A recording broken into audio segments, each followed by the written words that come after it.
मैं हज़रत मौलाना अहमद नक्शबंदी साहब का शुक्रगुज़ार हूँ कि उन्होंने हमारे इस जलसे में शिरकत की और उन्होंने अपने जज्बात को, अपनी मजलिस से मोहब्बत को अपने अल्फाज से हम तमाम के सामने उस जज्बात को और मोहब्बत को रखा। मैं अल्लाह से दुआ करता हूँ कि अल्लाह सुब्हाना व तआला मौलाना अहमद नक्शबंदी साहब को अल्लाह सेहत दे और ये जो काम कर रहे हैं अल्लाह उसमें इनको और बरकत अता फरमाए। लोग मौलाना अहमद नक्शबंदी साहब को उनकी तकरीर से जानते हैं, मगर कभी आपको मौका मिला तो इनकी कुरान की क़िरात भी सुनो आप, बहुत ज़बरदस्त। माने मैं सुना हूँ, लोग मुझे सुनाए थे तो मैं सुना और बड़ी ही मुतासिर कुन क़िरात मौलाना अहमद नक्शबंदी साहब की होती है। मैं और कुछ बोलना चाहता था मगर क्योंकि ये एक इंतखाबी जलसा है, ज़ाब्ते अखलाक को मद्देनज़र रख के मुझे बोलना पड़ता है, मगर मैं इनका बेहद शुक्रगुज़ार हूँ कि आज आप आए और आपने इस जलसे के ज़रिए से जुबली हिल्स के अवाम को एक पैगाम दिया है कि मजलिस के उम्मीदवार को कामयाब किया जाए। और यकीनन ये हमारे लिए बड़े क़दर की बात है कि आप अपना कीमती वक्त निकाल कर आए। आज आपके पास खानखा में जुमे की महफिल चल रही थी और उसके बावजूद भी आप यहाँ पर तशरीफ़ लाए। मौलाना आपका बेहद शुक्रिया कि आप आए और इंशाअल्लाह ताला मुझे यकीन है कि आपने अपने मरहूम वालिद का ज़िक्र किया है कि वो किस तरह से, किस तरीक़े से मजलिस इत्तेहादुल मुस्लिमीन से बेइंतहा मोहब्बत करते थे। अल्लाह से दुआ है कि अल्लाह सुब्हाना व तआला आपके मरहूम वालिद की मग़फ़रत फ़रमाए।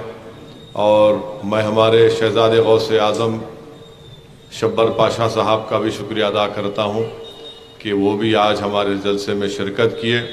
वैसे शब्बर पाशा हमेशा से ही मजलिस इत्तेहादुल मुस्लिमीन के खैर खा रहे हैं और वो अपने तरीक़े से मजलिस की कामयाबी के लिए कोशिशें करते रहते हैं, मगर मैं उनका भी शुक्रिया अदा करता हूँ। और मुझे इस बात का एजाज़ हासिल है कि मैं शब्बर पाशा के साथ इराक़ को गया था। मैं इनके साथ शेख अब्दुल क़ादिर जिलानी के रोज़े पर भी गया और हम इनके साथ नजफ़ करबला भी गए। एक यादगार तारीख़ी सफ़र था और मुझे बताया गया कि अभी थोड़े दिन पहले मौलाना अहमद नक्शबंदी साहब भी पिराने पीर शेख अब्दुल क़ादिर जिलानी रज़ी अल्लाह तआला अन्हु के रोज़े पर गए। तो अल्हम्दुलिल्लाह आज ये तमाम उलमाए कराम, मशाइख़ीन उज़्ज़ाम यहाँ पर तशरीफ़ लाए हैं। मैं इनका शुक्रिया अदा करता हूँ। एक बात तो बताऊँगा, मैं किसी की टीम का हिस्सा हूँ या ना हूँ, मगर मैं अहले बैत की टीम का तो हिस्सा था और रहूँगा हमेशा। तो इसमें उलमाए कराम, मैं हमेशा उलमाए कराम की बड़ी इज़्ज़त करता हूँ, चाहे वो किसी मकतब फ़िक्र के हो। मैं हमेशा उनके आगे अपने सर को झुकाता हूँ। झुकाता इसलिए नहीं हूँ क्योंकि सर झुकाने का हुक्म तो सिर्फ अल्लाह के आगे है, मगर ये हमारे उलमाए कराम हैं। इनके सीने में खाला रसूल अल्लाह, खाला अल्लाह का इल्म इनके पास है। तो हम इनकी इज़्ज़त करना, इनका एहतराम करना, ये हम तमाम के लिए ज़रूरी है। अगर हम हमारे उलमा की इज़्ज़त नहीं करेंगे तो गैर तो छोड़ो दूर की बात है। तो इसलिए मैं इनका शुक्रिया अदा करता हूँ कि वो आज तशरीफ़ लाए। मैं आपसे सिर्फ यही अर्ज़ कर रहा था कि राशिद फराज को मजलिस ने अपना उम्मीदवार बनाया। पिछले 10 साल से जुबली हिल्स की अवाम ने गोपीनाथ को मौका दिया और गोपीनाथ ने इस 10 साल को पूरा जुबली हिल्स की अवाम की तरक्की करने के बजाय इसको ज़ाय कर दिया। अभी आप जानते हैं कि हबीब फातिमा नगर के पास, छिल्ले के पास नाले का काम, मजलिस के सदर मोतमद उस नाले की काम की मंजूरी करवाए, हमेशा ये शख्स वो काम को रुका देता। काम नहीं होना हबीब फातिमा नगर में चिल्ले के पास, अमानत स्कूल के पास कंपाउंड वॉल्स के ज़रिए जिम्नेज़ियम बनाने की मंजूरी लिएगी, ये जाकर बल्दिया में बोल दिया कि मैं लोकल एमएलए हूँ, इस काम की ज़रूरत नहीं है। फिर हमारे इब्तदाई के सदर मोहतमद रियाजुल हसन अफंदी जो एमएलसी हैं, उनके बजट से यहाँ 5 हाई मास लाइट लगाए, तो वहाँ पर भी पहुँच गए मोहतरम कि भाई ये कैसे लगा रहे हैं। तो मैं आपसे अपील कर रहा हूँ कि जुबली हिल्स की आवाम को एक बेहतरीन फाल एमएलए की ज़रूरत है, और मुझे यकीन है कि अगर आप मुत्तहदा तौर पर अपने वोट का इस्तेमाल करेंगे तो यकीनन इंशाअल्लाह ताला राशिद फराज की कामयाबी यहाँ से मुमकिन है, अगर आप मुत्तहदा तौर पर अपने वोट का इस्तेमाल करेंगे। और अगर ये गोपीनाथ के लोग, मैं सुना कि कुछ हज़रत इबलीस की तरह कानों में सरगोशियाँ कर रहे हैं, नहीं, असद साहब हमारे साथ है। असद साहब तुम्हारे साथ कभी नहीं थे, असद साहब तुम्हारे बाप के साथ थे, मदद करें। और असद साहब साफ बोल दिए हैं कि मजलिस का फैसला ये है कि जहां पे 9 सीट है वहां पे मामू से भी मुकाबला होगा, मोदी से भी मुकाबला होगा और राहुल से भी मुकाबला होगा। जहां पे 9 सीट में हमारे कैंडिडेट नहीं है वहां पे मामू को देख लो आप, मगर यहां पर तीनों से मुकाबला है। किससे? मामू से, मोदी से और राहुल से। ये तीनों से हमारा मुकाबला है। और आपको अब की बार जुबली हिल से आप तमाम को अपने वोट का एक तरफा इस्तेमाल करना है मजलिस इत्तेहादुल मुस्लिमीन के हक में। मैं आपको बता रहा हूं कि फराज बहैसियत रुकने बल्दिया बेहतरीन काम शेखपेट में अब तक अंजाम दिए।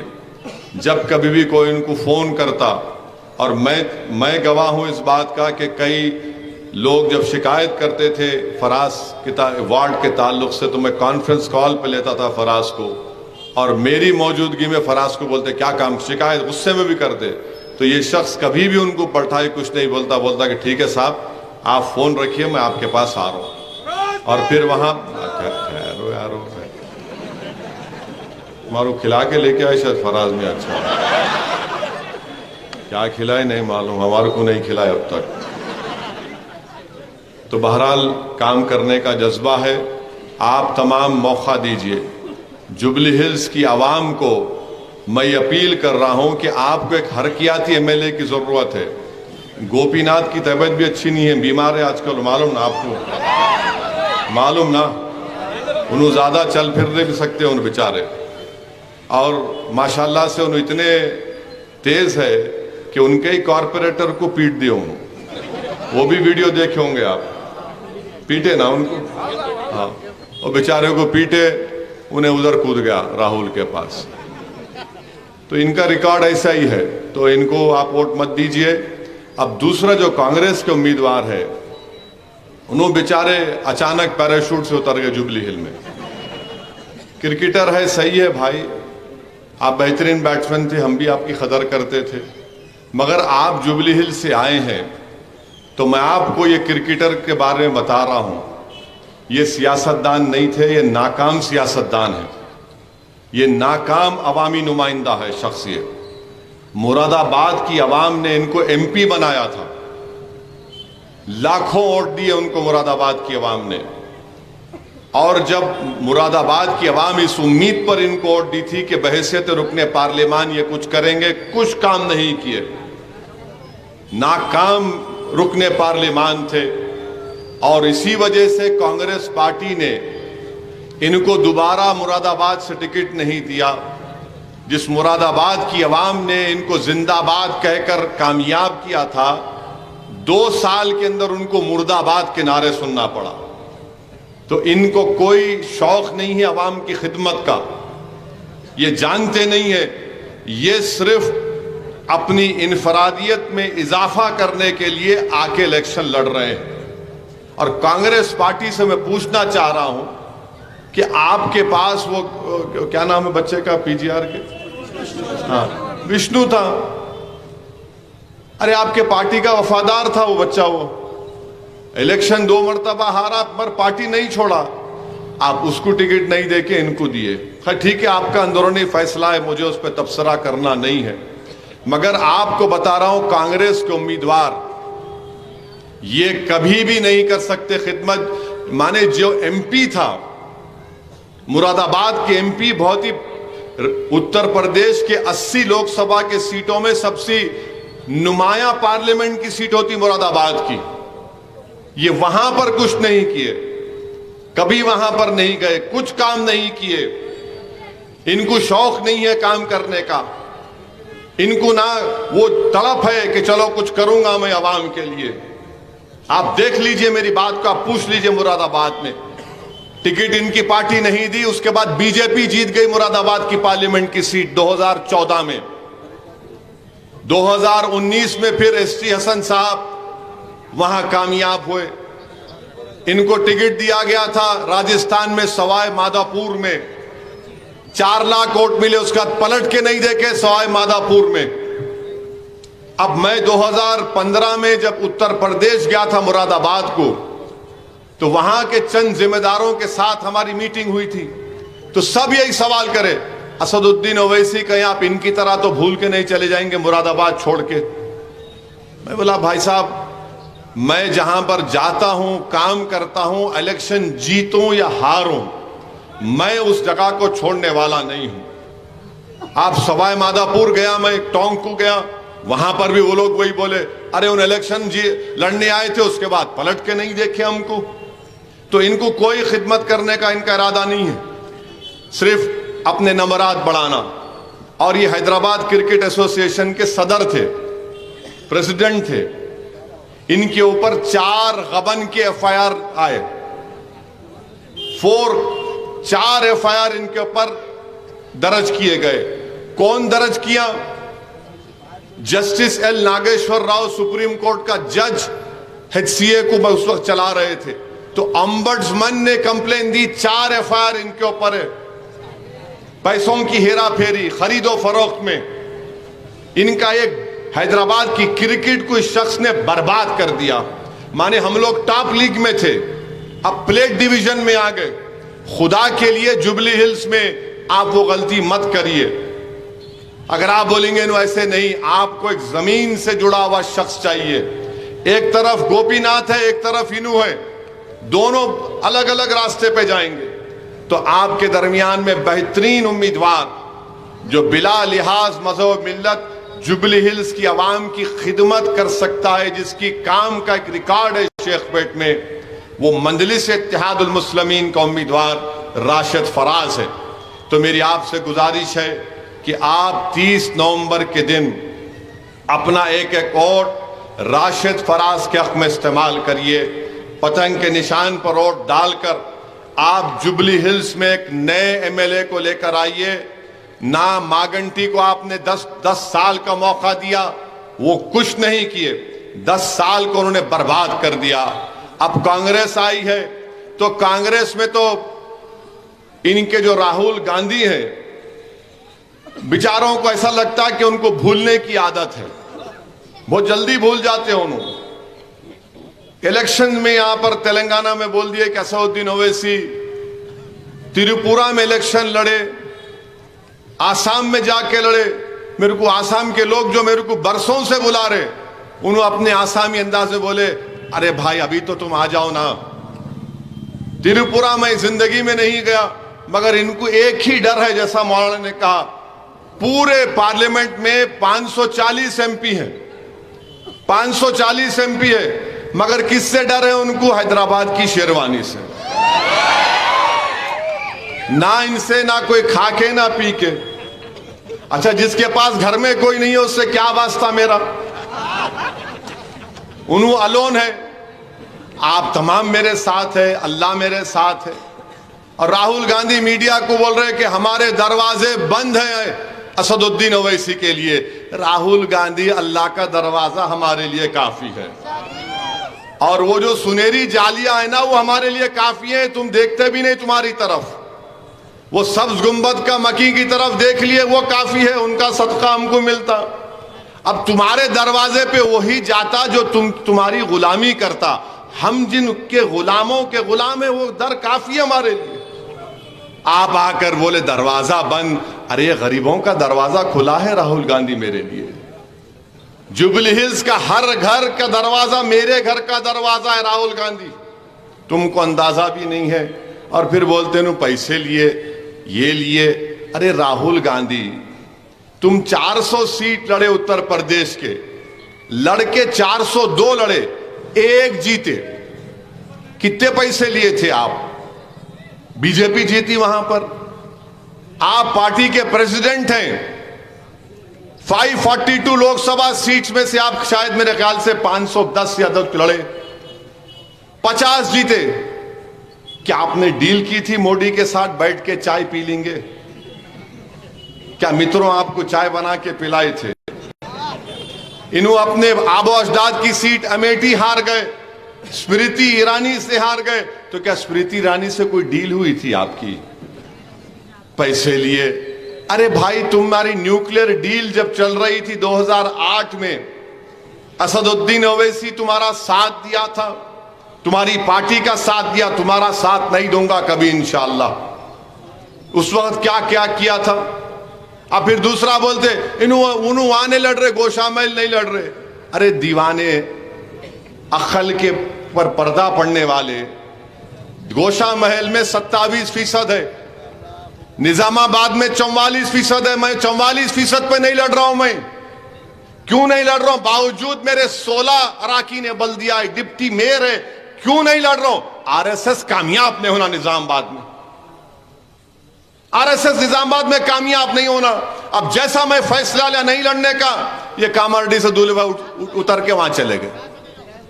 कामारेड्डी में थे तो पूरे पुकार रहे थे, इनके चाहने वाले वीडियो डाल रहे थे, सीएम आया इनको हराने। जैसा कि इन्होंने कितने 4-5 इलेक्शन हार गए। अब कामारेड्डी गए तो किसको जिताने गए आप? कामारेड्डी गए तो किसको जिताने गए? मकसद क्या है इनका? मैं नहीं गया क्योंकि मैं आरएसएस नहीं जीतना वहां से। अब रहा सवाल गोशामहल का, 2018 में ये कांग्रेसियों को बोला मत लड़ो, 26,000 वोट लिए और 17,000 वोट से वो शख्स जीत गया। 17,000 वोट से जीत गया। मगर कौन? ओवैसी नहीं लड़ते।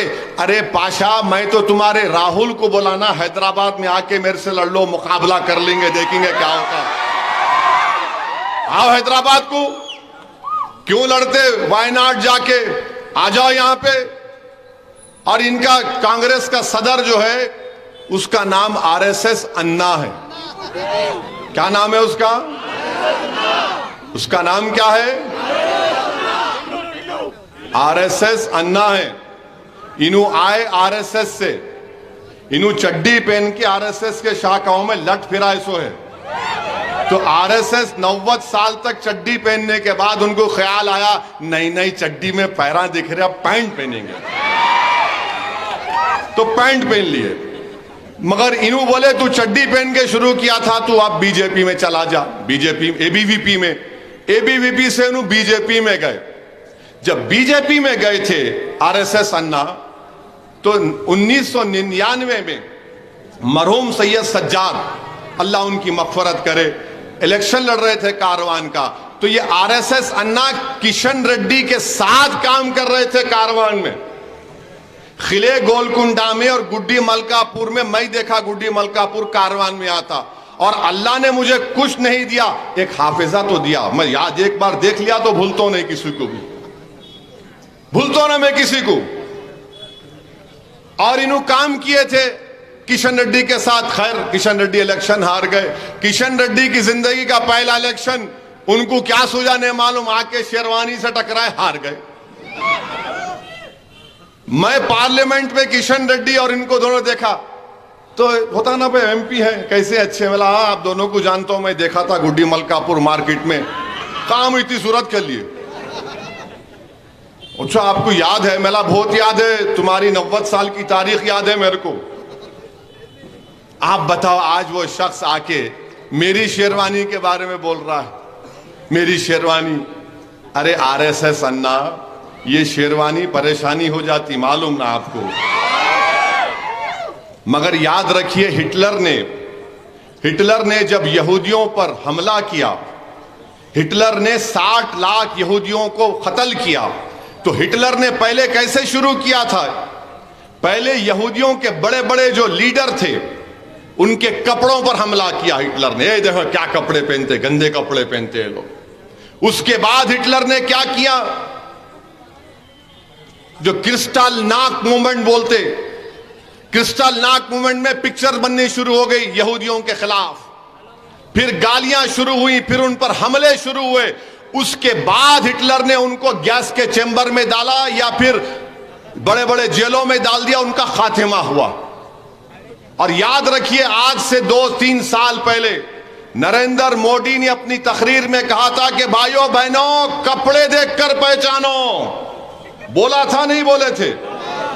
तो ये इनका शागिर्द है, ये मित्रों की जबान में बोल रहा है। शेरवानी पे हमला नहीं है ये आपकी और हमारी शनाख्त पर हमला है, ये आपकी और हमारी तहजीब पर हमला है। ये शेरवानी का नाम लेकर अपनी नफरत का इजहार कर रहा है, ताकि कल किसी पर हमला होगा कुर्ता पैजामा पहनने वाले पर, तो हमले जिसको अंग्रेजी में बोलते डॉग विजल पॉलिटिक्स, उसका तर्जुमा यह कि कुत्ते की सीटी की सियासत इसको कहते हैं। वो ये शुरू कर रहा है यहां पर। बुर्खा हिजाब तो खतरा बन गया देश के लिए, हलाल गोश्त खतरा बन गया देश के लिए, हमारी अज़ाएं खतरा बन चुकी हैं, अब शेरवानी को खतरा बता रहे हैं। तो मेरे अजीज दोस्तों और बुजुर्गों, कांग्रेस आरएसएस की मां है और आरएसएस बीजेपी को कंट्रोल करती है, और ये शख्स, इसके अज़ाइम बुरे। आप याद रखिए कि मजलिस पर तनकीद राहुल गांधी करते, इनका जो विकाराबाद का चंद्रशेखर है जो बीजेपी में था, उसको ले जाके जहीराबाद का टिकट दिए। इनका जो मुनुगुडू का बीजेपी का उम्मीदवार जो बाई इलेक्शन लड़ा, हार गया, वो अब कांग्रेस में आ गया।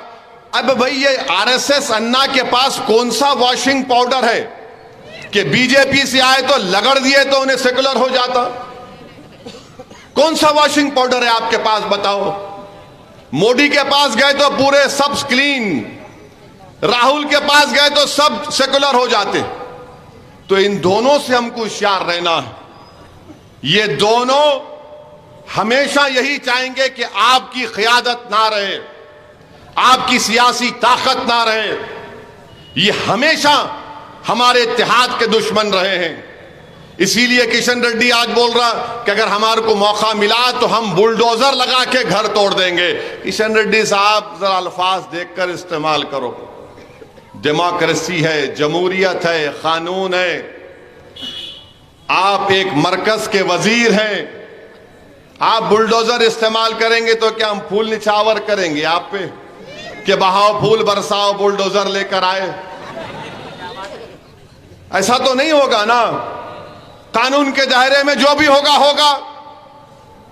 और फिर ये आरएसएस सन्ना की कई चीजें उन्हें ये बोल रहे कि मैं अगर हम पावर में आ गए तो बल्दिया में पीपीपी का मॉडल लागू करेंगे, पब्लिक प्राइवेट पार्टनरशिप का। वो क्या मॉडल है आपको मालूम? तुर्कमान गेट में क्या हुआ था इमरजेंसी जब हुई थी? नौजवानों को नहीं मालूम होगा, बुजुर्गों को मालूम होगा। तुर्कमान गेट के पास कांग्रेस के उस वक्त के लीडर ने, वहां पर एक मुस्लिम अकलियत की बस्ती थी, तो उसने तुर्कमान गेट के पास खड़े होकर कहा कि मैं यहां से उस इमारत को साफ देखना चाहता हूं। रातों रात रात के अंधेरे में 1 नहीं, 2 नहीं, 4 नहीं, 5 नहीं, 800,000 मकानों को साफ कर दिया गया और कईयों को वहां पर ले जाकर जबरन नसबंदी कर दी गई, कम से कम 5 या 6,000 मुस्लिम अकलियत को।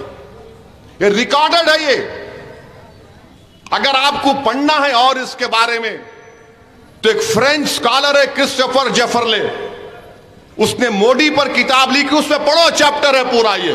तो ये आरएसएस अन्ना का जो मॉडल है पीपीपी का और बीजेपी जो बुलडोजर की बात कर रही, ये दोनों औले जौले हैं। ये पीपीपी का मॉडल नहीं है, ये बर्बादी के मॉडल की बात कर रहा है। आप याद रखना, आपके घरों को खतरा होगा। अगर आज आप समझ रहे हैं कि इलेक्शन में ये जज्बाती तकरीर करके हमारे वोट को हासिल करने की बात असदुद्दीन ओवैसी कर रहा है, तो खुदा के लिए मेरी बात का यकीन करो, मैं मुल्क के हर रियासत में जाकर देख चुका हूं किस तरीके से आरएसएस और हिंदुत्व की तहजीब या आइडियोलॉजी काम करती है। आपको मैं बाखबर कर रहा हूं, आप मजलिस को मजबूत करिए।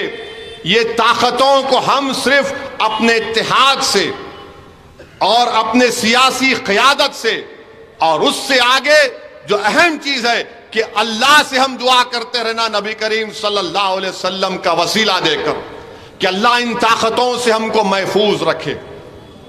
मेरे अजीज दोस्तों और बुजुर्गों, ये इनके असली अज़ाइम है हैदराबाद के बारे में, इनको कुछ नहीं मालूम। और ये जो मागुंटी, क्या मागुंटी है क्या, ये नाम चढ़ता ही नहीं भाई। खैर बहरहाल जो भी उनका, ये जो आके बोलेंगे असद भाई, नहीं, असद भाई किसके साथ नहीं रहते। जहां पे मजलिस का मामला आता, इलेक्शन का मामला आता, मैं अपनी जान को कुर्बान करने तैयार हूं, मगर मजलिस के कैंडिडेट पर कोई कॉम्प्रोमाइज नहीं है। फराज इलेक्शन लड़ रहा है जीतने के लिए, और इंशाअल्लाह ताला अल्लाह सुब्हानहू ताला आपके दिलों में मजलिस की मोहब्बत डालेगा। और 30 नवंबर के दिन अगर आप मुत्तहिदा तौर पर अपने के वोट का इस्तेमाल करेंगे तो इंशाअल्लाह ताला यकीनन फराज यहां से आपका जुबली हिल्स का नया एमएलए होगा। ये क्रिकेट प्लेयर इन्हों आए हैं, इन्हों रिटायर्ड हर्ट होके चले जाते वापिस, कुछ होने वाला नहीं है इनसे। मैं जानता हूं इनको। आप किसी क्रिकेट प्लेयर को पूछिए हैदराबाद क्रिकेट एसोसिएशन के कि क्या तबाही और बर्बादी वहां पर मचाई गई थी, किस तरह हैदराबाद क्रिकेट की धज्जियां उड़ाई गई हैं। अफसोस तो मेरे को इस बात का होता कि ये क्रिकेट प्लेयर खुद एक गरीब खानदान से निकलकर क्रिकेट की दुनिया के आसमानों तक पहुंच गए, भारत के कप्तान थे। आज आप चेयरमैन हैं और गरीब का बच्चा क्रिकेट नहीं खेल सकता वहां पर। मैं जानता हूं ऐसे 10 बच्चों को जो पैसे नहीं थे क्रिकेट टीम में सिलेक्शन के लिए नहीं दिया गया उनको। मैं जानता हूं ऐसे गरीब मुसलमान बच्चों को, रोते थे मेरे पास आकर। नाम नहीं लेना चाहता, मगर आपको बाखबर कर रहा हूं, वोट डालना आपका इख्तियार है, मगर आप मजलिस को वोट दिए हैं, मजलिस को वोट दीजिए। ये कांग्रेस आरएसएस की मां है, याद रखिए आप।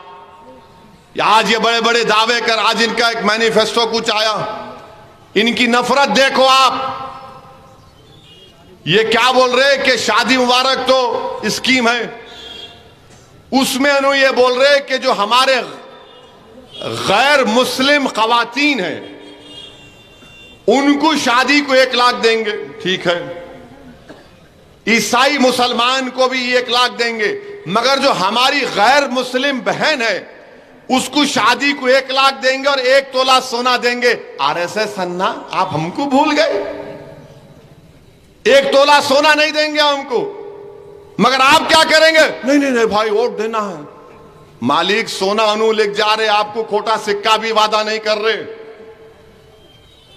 वो क्या 42 पेजेस का डॉक्यूमेंट नहीं है, धोखे का डॉक्यूमेंट है वो।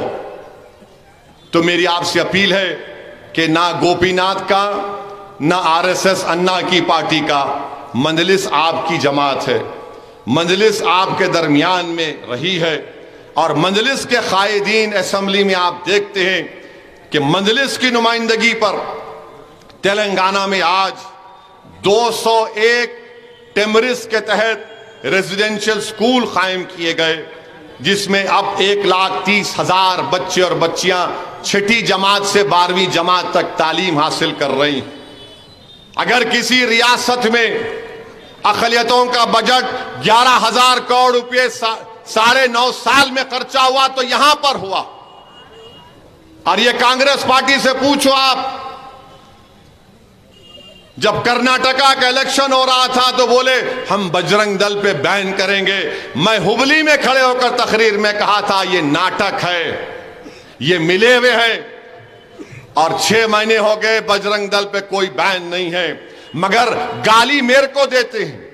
जितने इनके दिल्ली से जो कोई भी आता है मीडिया के सामने उन्होंने गए तो उनको लगता असदुद्दीन ओवैसी को बोले तो उनके नंबर बढ़ते।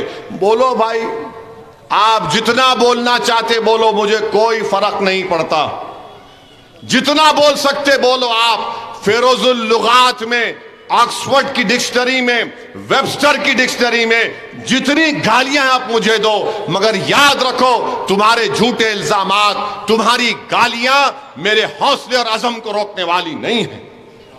मैं आगे बढ़ता रहा और बढ़ता रहूंगा। इनको एक ही चीज का डर है, ये हैदराबाद से निकल के क्यों जाता, ये उत्तर प्रदेश क्यों गए, बिहार क्यों जा रहे, झारखंड क्यों जा रहे, गुजरात क्यों जा रहे।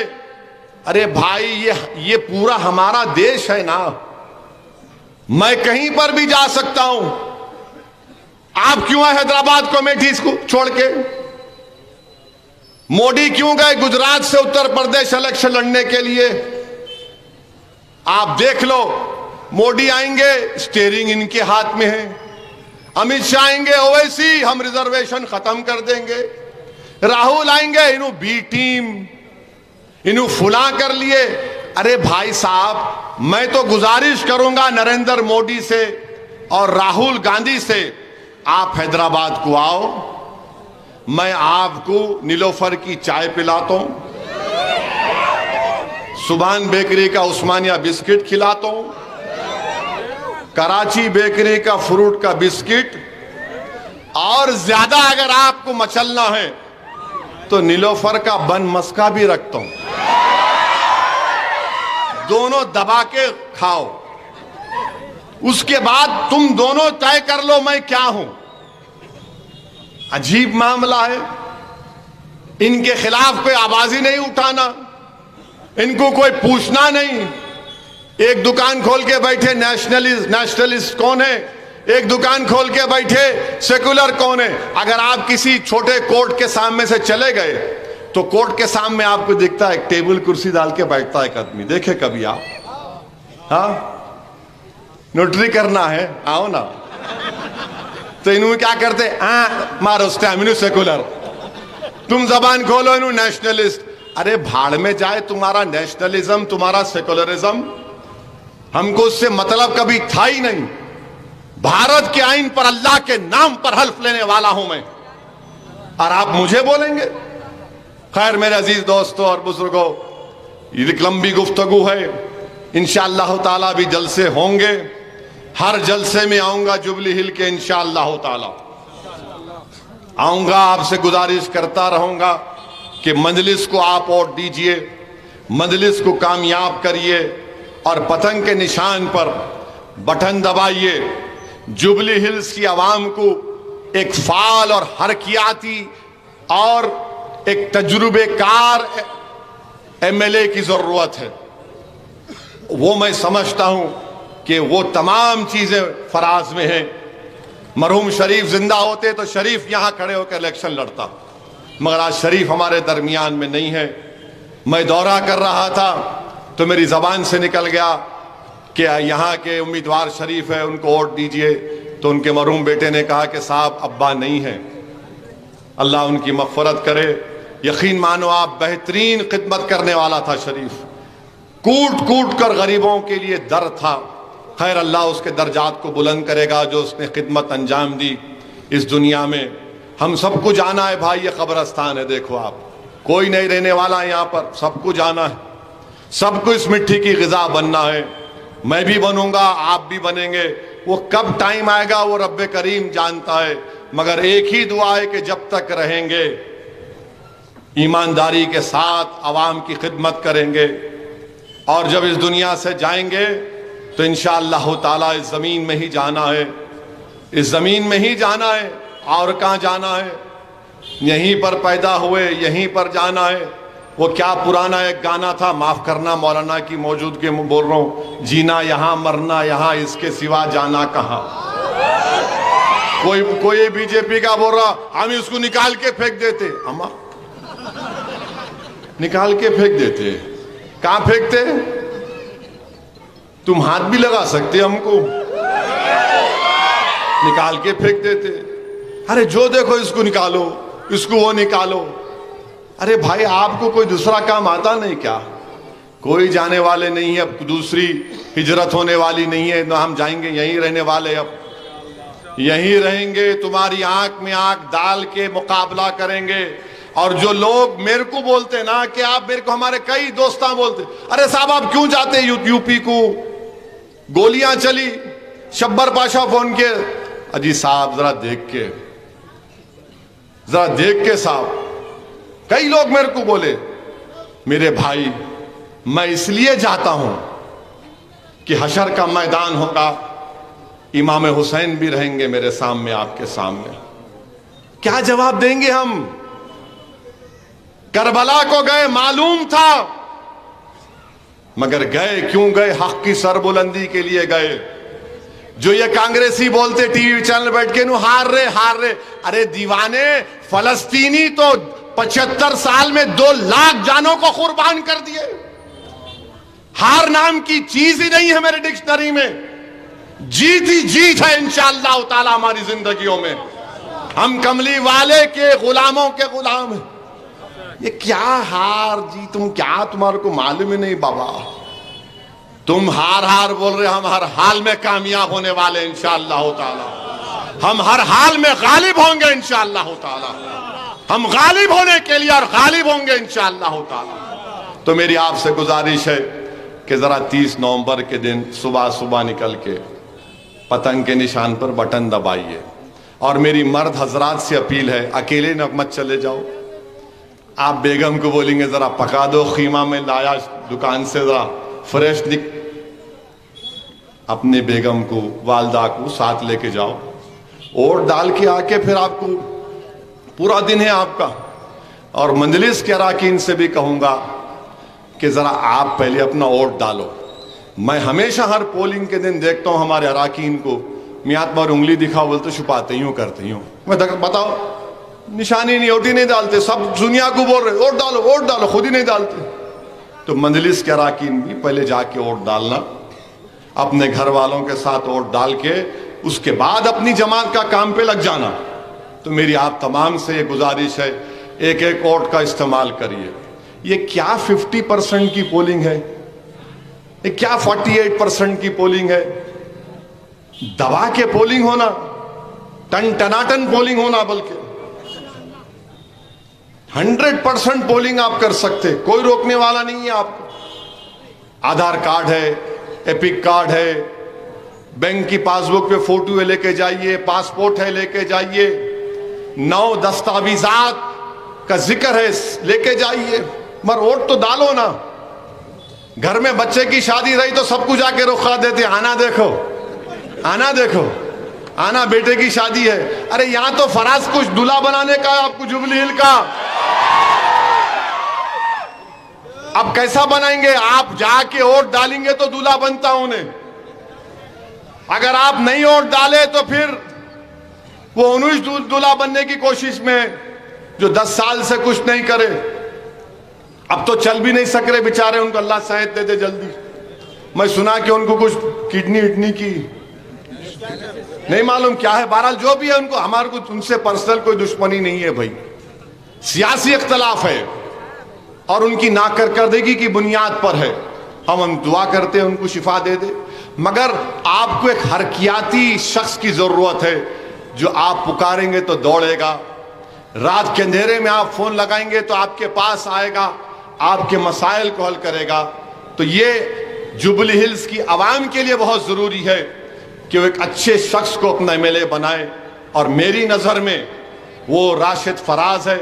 तो आप तमाम से मेरी अपील है कि 30 नवंबर के दिन पूरा वोट डालिए, कामयाब करिए और एक तारीख रकम करिए। भाई 7 से नंबर बढ़ना नहीं बढ़ना, बोलो आप 7 से अपना नंबर बढ़ना ना। और नंबर बढ़ना बोल तो खाली बढ़ना बोल तो नहीं होता, तुम्हारे को बढ़ना पड़ता। अगर आप नहीं बढ़ेंगे तो बंडे मत डालो मेरे सामने, बढ़ना है तो निकल के वोट डालना पड़ेगा आपको।